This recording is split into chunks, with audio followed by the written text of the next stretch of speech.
Всем привет! Меня зовут Ник, и это книжный 451F. Мы занимаемся тем, что приглашаем к нам в гости белорусских писателей и поэтов, задаем каверзные вопросы и стараемся получать наиболее честные ответы.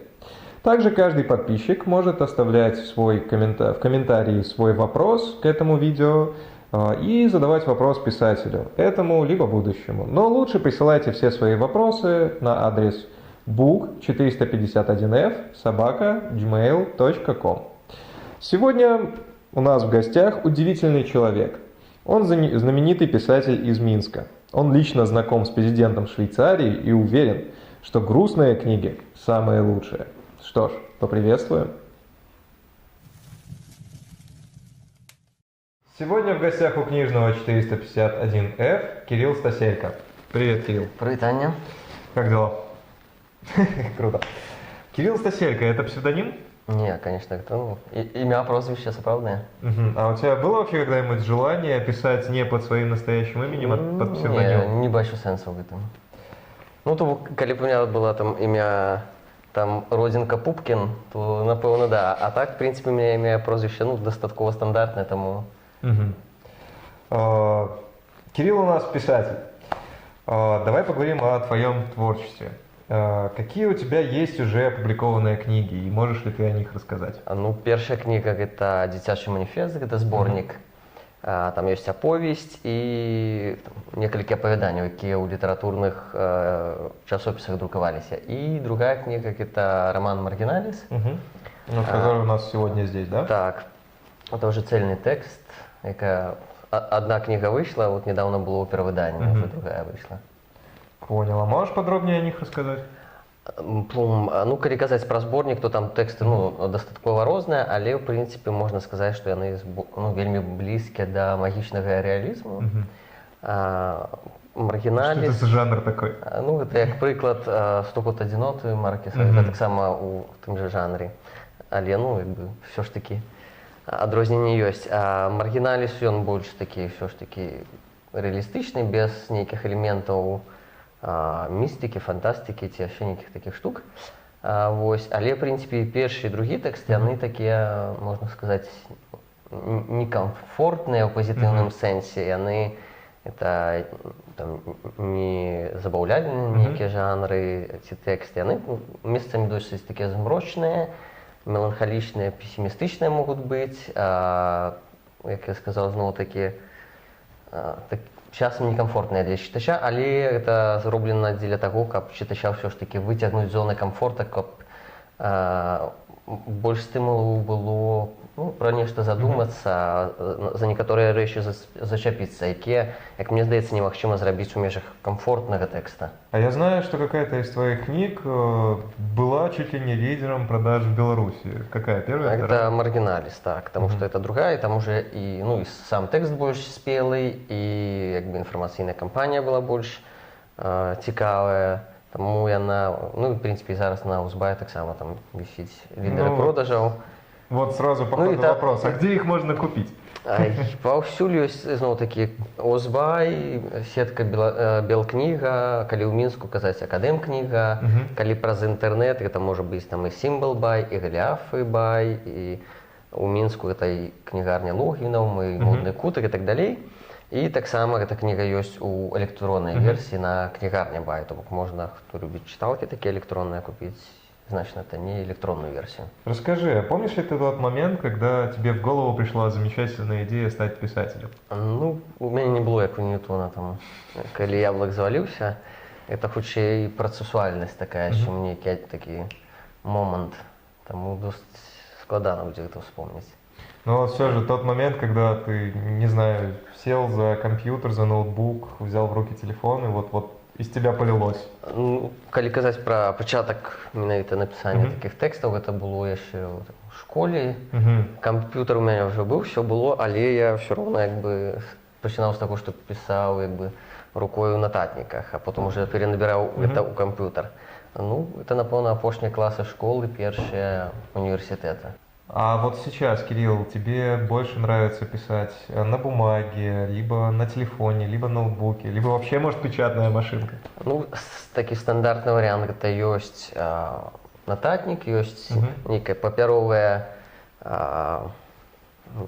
папяровая літаратурная такая шафа, калі можна так сказаць, дзе ёсць асноўныя кропкі тэкста. Это нейкія там персанажы, нейкія асноўныя лініі, то бок калі адбываецца падзея ў нейкім памяшканні, то малюю схему там будынка, кожнага паверха, пакоя, дзе што знаходзіцца. Калі гэта нейкі персанаж, таксама часам магу яго замаляваць, каб візуальна таксама яго лепш уявіць.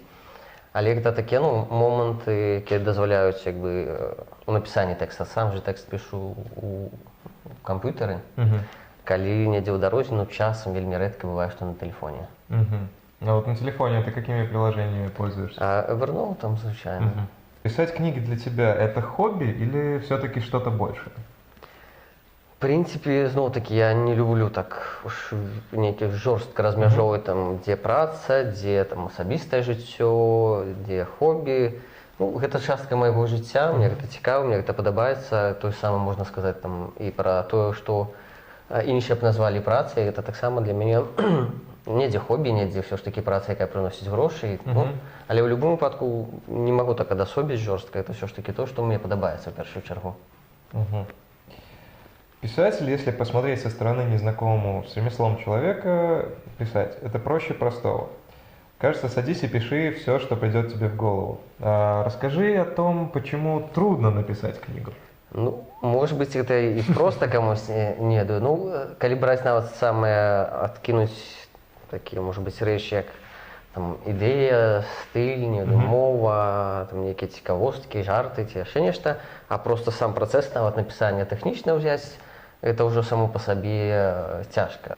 Калі взять просто пачаць пісаць тэкст, это можа быць проста, але напісаць вельмі шмат, гэта трэба шмат намаганняў. Асабліва, калі ў Беларусі ты апрыорі на дадзеным этапе разумееш, што гэта не дасць там нейкай супер вядомасці, ты там не будзеш Сцівеном Кінгам ці Джоан Роўлі, гэта не прыносіць нейкіх грошай, ты не будзеш зарабляць мільёны, а хутчэй за ўсё нічога не будзеш зарабляць на гэтым. Тады ўзнікаюць пытанні матывацыі, дзеля чаго гэта пісаць, калі яно, здавалось бы, нічога не прыносіць. Таму гэта у таго, хто піша, ўсё ж такі мусіць быць такі моцны, нейкі такі ўнутры моцны стрыжань, моцныя кропачкі, якія ўсё ж такі дазваляюць сесть і ўсё ж такі скончыць тэкст ад пачатку да канца, а не як, я ведаю, многія таксама у іх узнікаюць жаданні, яны пачынаюць, але потым вельмі гэта ўсё хутка заканчваецца, таму што спасылаюцца на нестачу часу, яшчэ чагосьці. Самае складанае тут – это сабрацца. А ты пишешь книги, да, такой нескромный вопрос. Из-за денег? Я ж кажу, на дадзеным этапе у Беларусі літаратура не прыносіць грошай. Нават калі казаць не пра аўтараў, яна можа нешта прыносіць, але гэтага не хопіць на жыццё. Нават калі казаць не пра аўтараў, а пра выдаўцоў, для якіх гэта мусіць быць бізнесам, там таксама не скажу, што вельмі нейкія вялікія прыбыткі, гэта хутчэй добра, калі хапае менавіта на захаванне свайго выдавецтва. А вот зачем тогда это все? Напэўна, ёсць спадзяванне ўсё ж такі пашырыць аўдыторыю, пашырыць, павялічыць наклад, колькасць кніжак, і што калісьці ўсё ж такі ў Беларусі будзе моцная чытацкая аўдыторыя, якая будзе цікавіцца гэтым. Тым больш, напэўна, гэта ўсё ж такі звязана і з іншымі сферамі, гэта і тэатр, кінематограф і так далей, і адпаведна, калі будуць развівацца розныя сферы культуры ў Беларусі, адпаведна, кожная з іх выйграць і паасобку, і у супрацы. Таму што, перебіў, з апошнім часам досыць часта адбываюцца там у тэатры прэм'еры, якія выходзяць пастаноўкі на падставе новых нейкіх кніжак, не класікаў, а менавіта сучасных аўтараў. Недзе гэтыя працэсы ўжо ідуць. Але зноў-такі пытанне і да кінематографа, і да тэатра, наколькі ўсё ж такі, гэтая сфера у нас зараз развіта, можа быць, варта ўсё ж такі развіваць гэта. А ты не рассматривал в качестве рынка не белорусский рынок для своих книг, а там, допустим, Европу, либо Россию? Я думаю, таксама важны аспект, кажаш, в Беларусі не чытаюся. З іншага боку, калі не чытаюць, гэта не абавязкова, што няма тых, хто будзе чытаць. Гэта, магчыма, пытанне каналаў камунікацыі з аўдыторыяй, пытанне таго, як прадаваць гэты прадукт. Шмат іншых пытанняў, бо у Беларусі людзі не дурнейшыя, таксама разумныя людзі чытаюць кнігі, ходзяць у кіно там, і так далей. Ёсць іншыя нейкія моманты. І калі казаць пра Беларусь, то, напэўна, тут мы ўсё ж такі больш арыентуемся і ва ўмовах, і ў нейкіх тэндэнцыях, ёсць нейкія сацыяльныя сувязі, якія дазваляюць тыя ці іншыя крокі рабіць вальней. І таму, мне здаецца, у першую чаргу трэба ўсё ж такі тут паспрабаваць развівацца. Какой путь проходит книга от написания до издания? Калі спрошчана браць спачатку сам працэс стварэння тэкста, хаця яго таксама можна разбіць на шэраг этапаў, а потым гэта выдавецтва, дзе ён таксама тэкст праходзіць этапы і рэдактуры, і карэктуры, і нават стварэння вокладкі і так далей, друкарка, калі ўжо потым з'яўляецца кніга. І здавалось бы ўсё, але яшчэ не ўсё.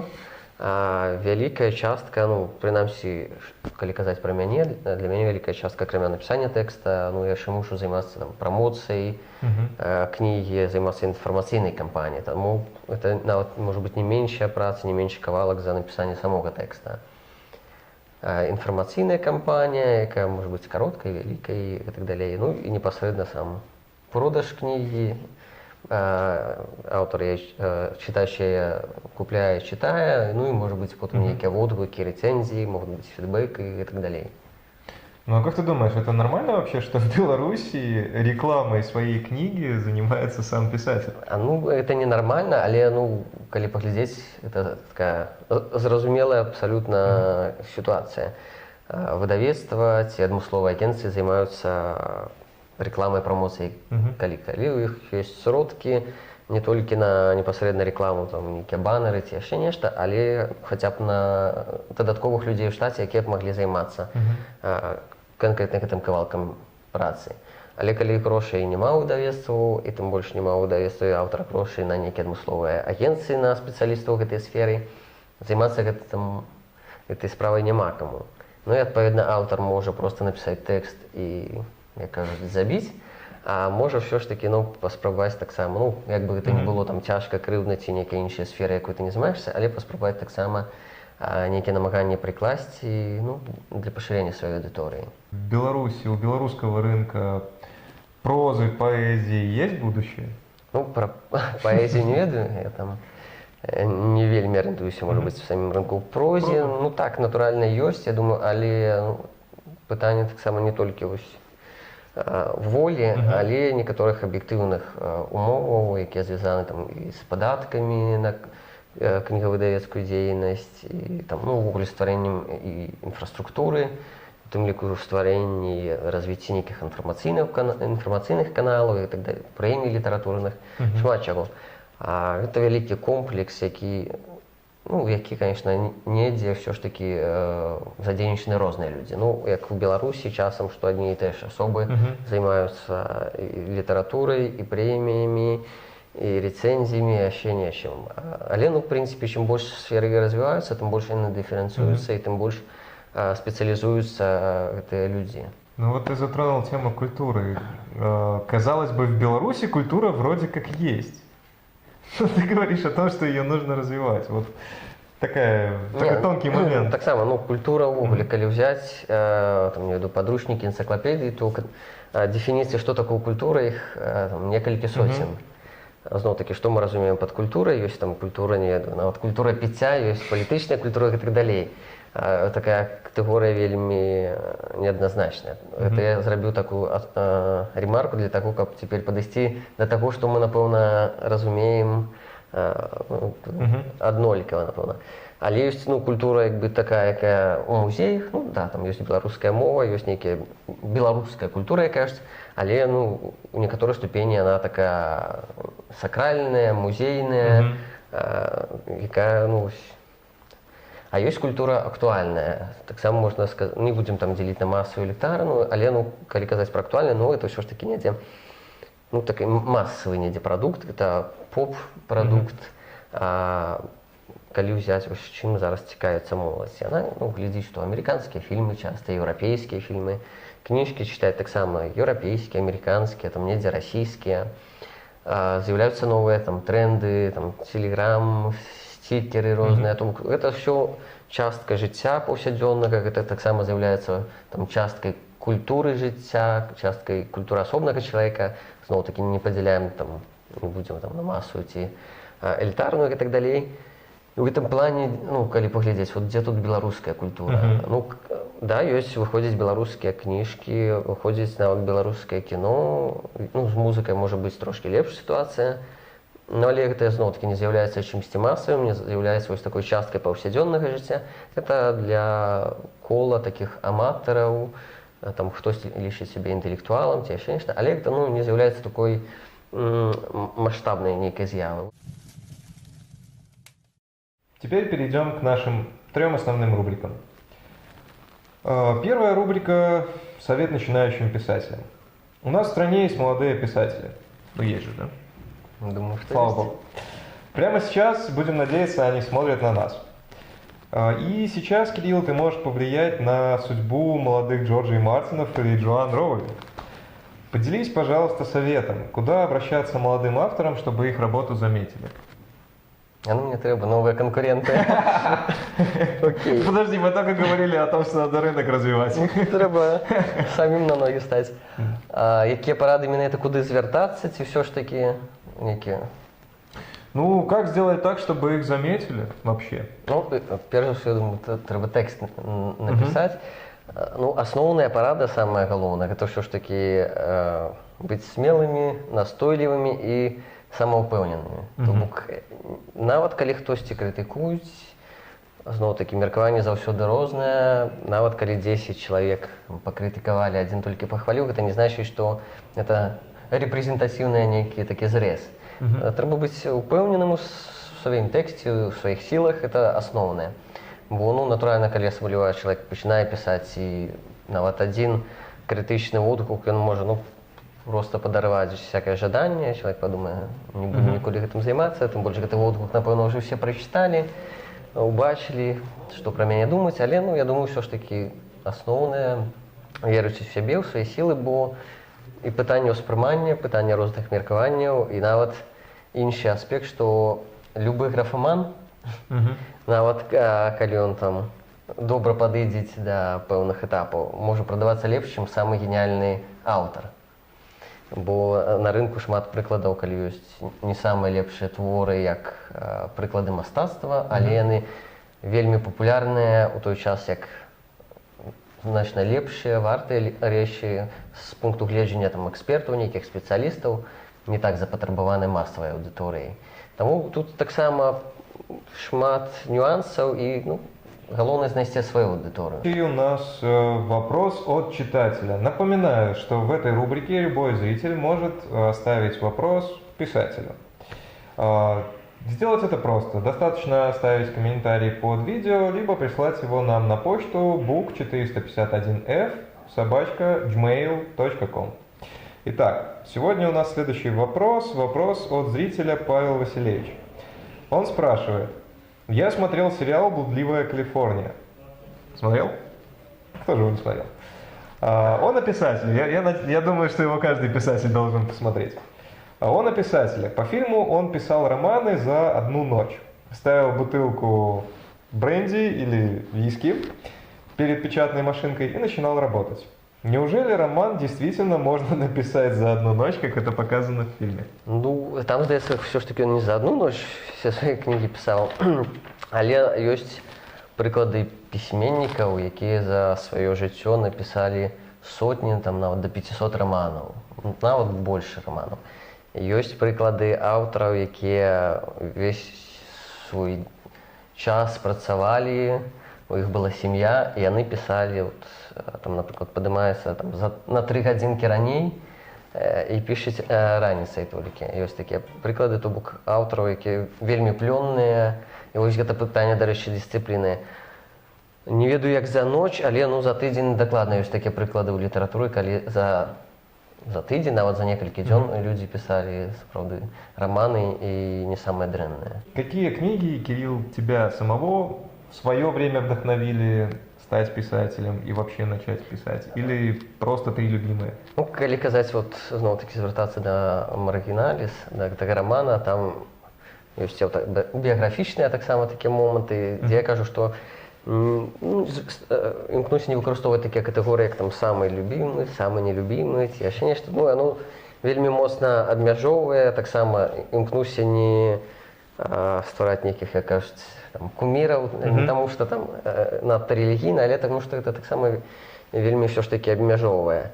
Таму назву максімум 2 любімыя кнігі, это мае кнігі, таму што я вельмі з імі бліжэй за ўсё. Але калі казаць пра нейкія такія тэксты, якія там, можа быць, натхнілі, ну, і сам люблю, і для мяне гэта цікавыя кнігі, ну, даўно цікаўлюся тэкстамі таго ж Сартра, там, Фуко, Ніцше. Ну, гэта, от, зноў-такі, калі казаць пра Сартра, гэта такая асоба, які і філосаф, і пісьменнік, і грамадскі дзеяч, і шмат іпастасі мае. Хорошо, а когда будет третья твоя любимая книга? Третья, я спадзяюся, будзе ўжо хутка. Можна сказаць, што я, в прынцыпе, я ўжо скончыў, але вялікі аб'ём яшчэ працы па яе там дапрацоўцы, ну, самастойнай. Потым яшчэ гэта дапрацоўка ў выдавецтве і так далей.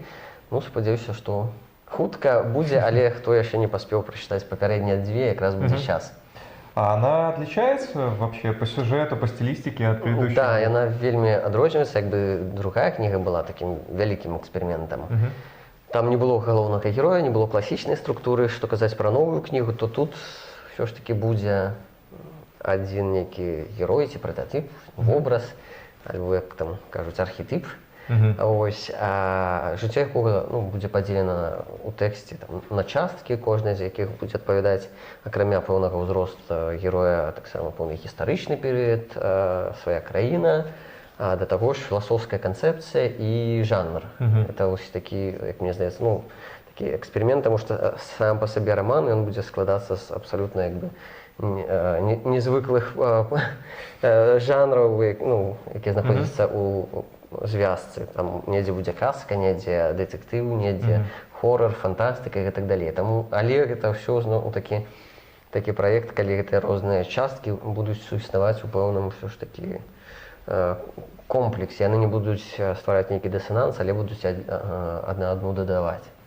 Ну что ж, будем ждать. Я думаю, прочитаю ее с большим удовольствием, как и предыдущие 2. Ну что ж, на сегодня все. Спасибо, дякую. Кирилл. Да. Всего доброго. Да. Сегодня все. В следующем выпуске у нас будет замечательный поэт.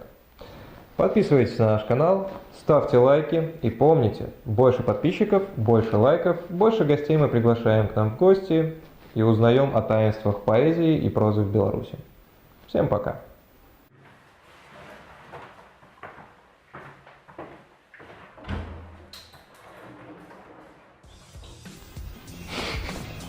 Походу, это было самое лучшее прощание за все 4 съемки. Рано. А у нас сейчас будет, смотрите, новый выпуск через неделю? Да. Молодой поэт из Могилева. Да, очень, да. Хорошо, анонсируем. А мы безалкогольно встанем. В смысле вставим в любом? Я в разной одежде в каждом видео. Не вставим в любой. А вот какие такие съемки, что прям уже красные? Интимные.